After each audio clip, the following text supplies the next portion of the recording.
Today I'm in the kitchen with my daughter Mackenzie.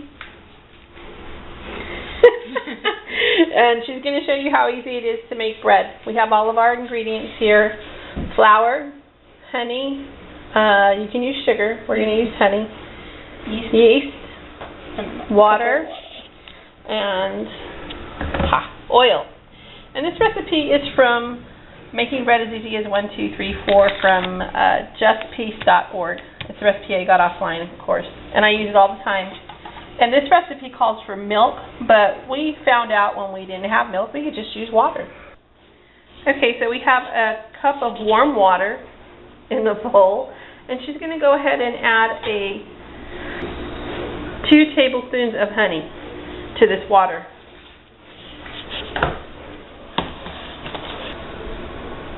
Good. Now stir it in to the water. You want the water to get mixed with the sugar or honey, whatever you're going to use. This is going to feed the yeast, make the yeast grow, basically, so become active.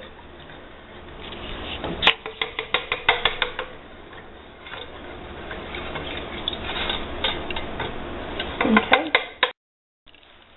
Now she's going to add active yeast. I bought this big pack of yeast. I think I bought it at Winco, if I'm not mistaken. So she's going to add 2 tablespoons of yeast to this.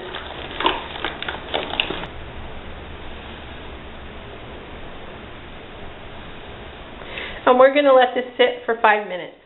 And it's going to get a little bubbly and start activating. We're going to get our flour ready. You're going to need 3 cups of flour to start. And you know what, if you want to add a dash of salt, you can also do that. Make sure you have your oil ready. And you're going to need 3 to 4 tablespoons of that. So, we'll be back. Like a pinch?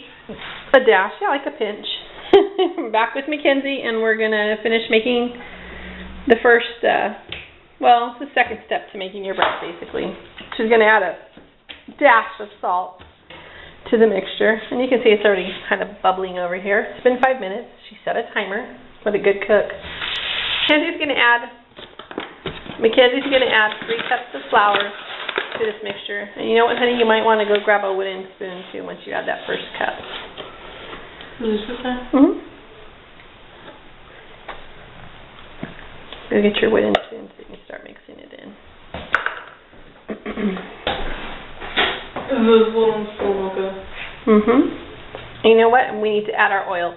So let's do that now. Should have added the oil before we added the flour, but that's okay. No big deal. We're going to add 3 tablespoons of vegetable oil. I like to cook with canola oil. I was in a hurry yesterday, and this is the only oil that was in my budget. So vegetable oil it is. 3 tablespoons of that.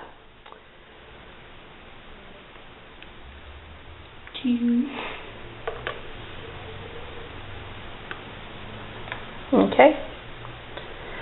And then start stirring your mixture. And at this point you could also add more sugar if you were doing sugar. It's actually supposed to be 3 tablespoons total of sugar. We're just going to stick with the 2, honey. Get it going here. Stir that, and then we're going to add another cup of liquid. If you're going to add milk at this point, you can add the milk, or you can add water, which is what Candy's going to do. She's going to add another cup of water, yes, because you're going to add more flour and there won't be enough liquid in there.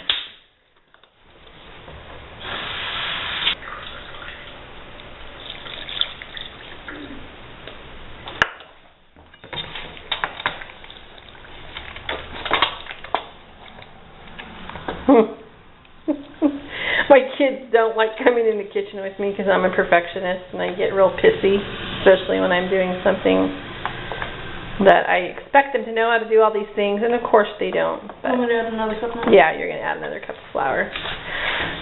So they end up leaving the kitchen, which isn't good. I want them to enjoy cooking. And I hate when I get in perfectionist mode. This should be fun, and food should be something kids know how to cook. We were talking about going to the drive-in and, you know, going to get a pizza, cheeseburgers or something, and then I was like, reading about food revolution and saw the documentary Forks Over Knives. Yeah, no, we'll make our own stuff. We can go get sandwiches. That's what the spread's for. We're making a spread so we can have sandwich rolls, so we can build our own sandwiches to take to the drive-in tonight. How do you build a sandwich? How do you build it? You get all the ingredients and put it together.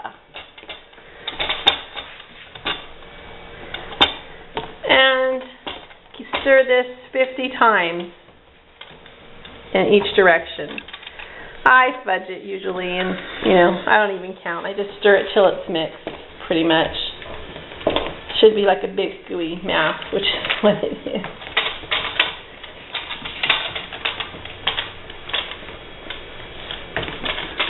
Okay, turn around, go the opposite direction. There you go. If you have a bread machine, you are missing out. If you're dumping all your stuff into a bread machine, you're missing out on all the fun you could have with your kid, watching them work really hard to make the dough.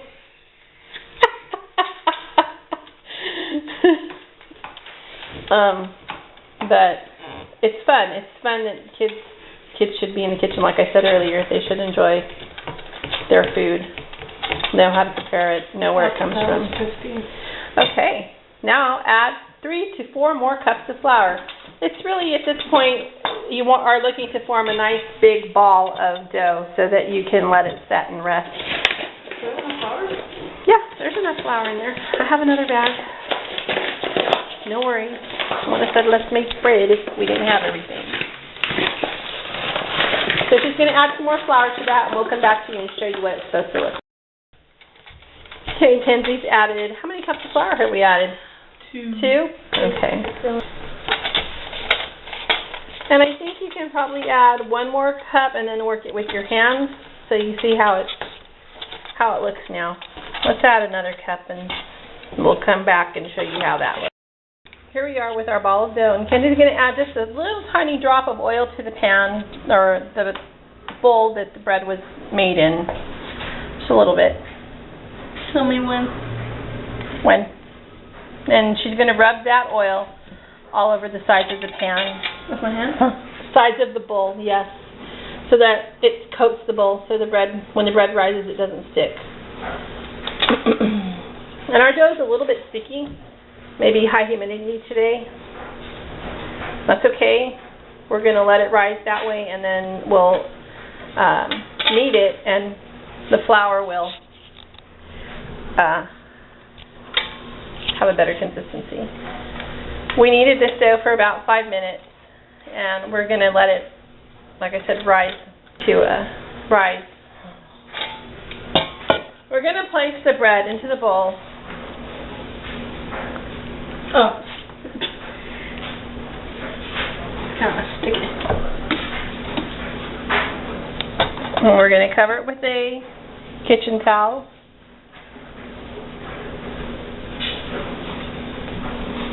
Take your baby over to the stove, because I have the stove preheating right now. So since this is a nice old stove, it doesn't need a lot. It doesn't have a lot of insulation. We're going to just set it on top of the burner where there's pan,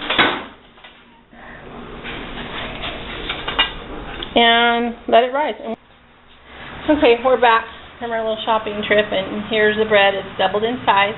So Kenzie's going to punch it down in the middle and take it out of the bowl. Yeah, you actually punch it. Like, oh. Yeah.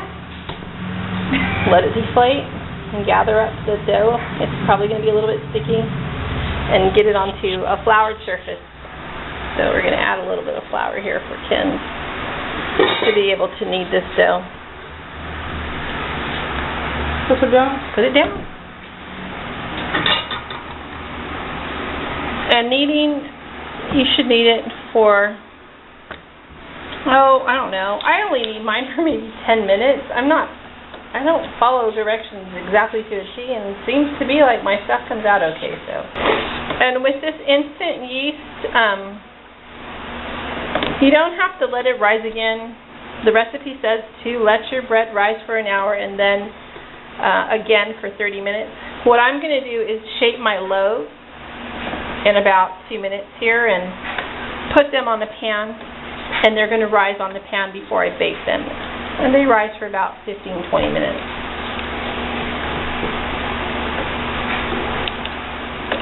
Okay, we'll come back to you when we have the loaf split up. Okay, we already divided the dough into 2 sections. This should give you 2 loaves, or usually I get 5 or 6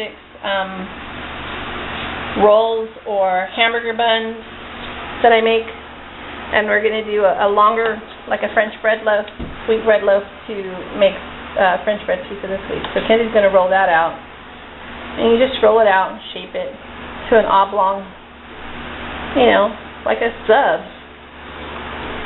Don't be so hard on it. Just do it gently.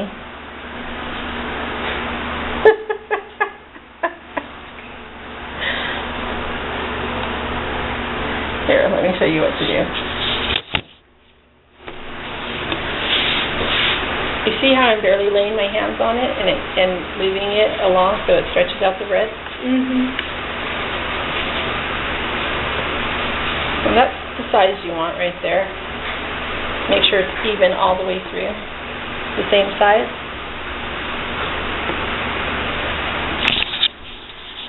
Trying to help Kenzie. She was really beating the bread up. So now I'm going to have her put some cornmeal, sprinkle some cornmeal onto my baking sheet so we can transfer the French roll a little bit more on this side.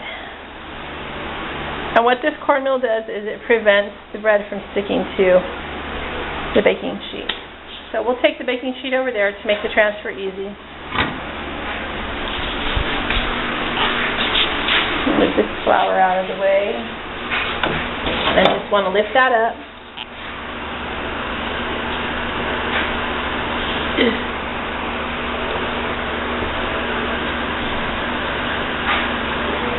Put it on the stand. And just believe this or not, this is going to double in size probably. And I tried to make it pretty uniform. It's not 100% perfect. But that's the beauty in making your own bread. Who cares? It's going to be good. You're going to eat it. You can get fancy and cut slits on top, or you know, things like that. You might want to use one of those really sharp little knives at an angle. You know how to just barely go in and cut it. Like that, or like that? Oh, okay. Little slash marks down the length of the bread.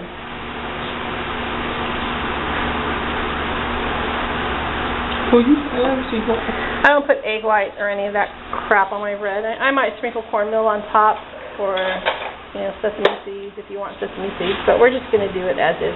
And then we're going to make our sandwich rolls. We'll be back with the rolls that we've shaped and put on the pan. We've got 4 sandwich rolls and 1 large loaf of bread that we're going to use this week for a piece of bread.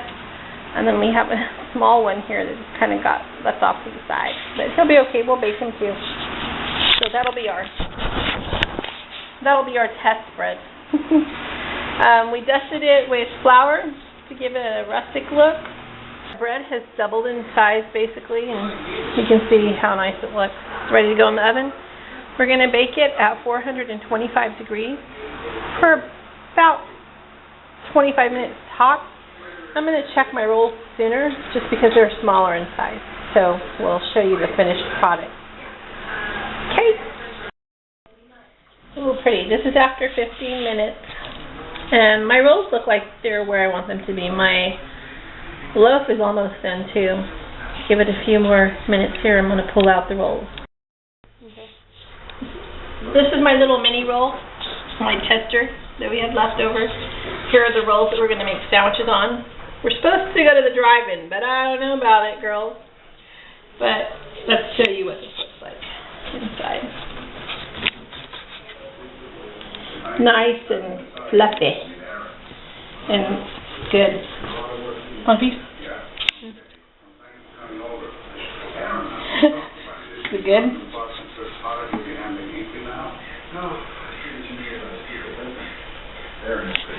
The best bread you can eat is homemade bread. So I encourage you guys to make your own bread. But get your kids involved. They'll like it.